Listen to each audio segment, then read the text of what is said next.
आता सुरुवातीला पाहूया जरांगेंच्या आंदोलनासंदर्भातल्या 3 महत्त्वाच्या बातम्या। यामध्ये पहिली लक्ष वेधून घेणारी मोठी बातमी ती म्हणजे जरांगेंच्या आंदोलनाचा आजचा उपोषणाचा 4था दिवस आहे।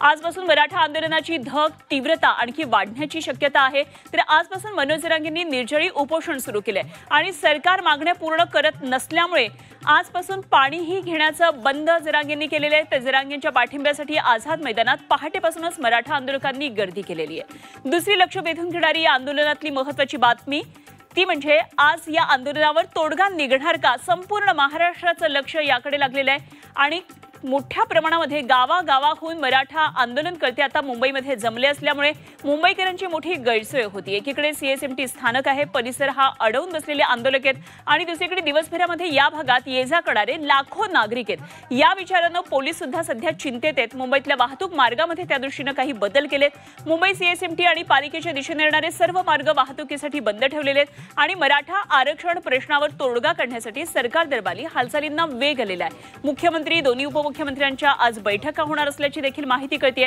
त्यामुळे हा बैठकांमध्ये काय नेमका तोडगा निघतोय, काय उपाय यावर निघतोय बघणं महत्त्वाचं असेल।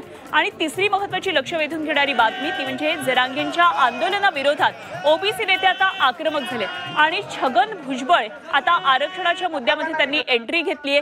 छगन भुजबळ मुंबईमध्ये आज ओबीसी नेत्यांची एक बैठक घेणार आहेत आणि दुसरीकडे जरांगेंच्या गाव अंतरवाली सराटीमध्ये ओबीसी आजपासून उपोषण करणार आहेत। तर तिकडे नागपूरमध्ये ओबीसींनी सुरू केलेल्या आंदोलनाचा आजचा 3रा दिवस आहे। ओबीसीतून मराठ्यांना आरक्षण देऊ नये अशी मागणी ओबीसी समाजाची आहे आणि त्या दृष्टीने काय नेमक्या सगळ्या घडामोडी ओबीसींच्या गोटामध्ये घडतात यावर सुद्धा आपलं लक्ष असणार आहे।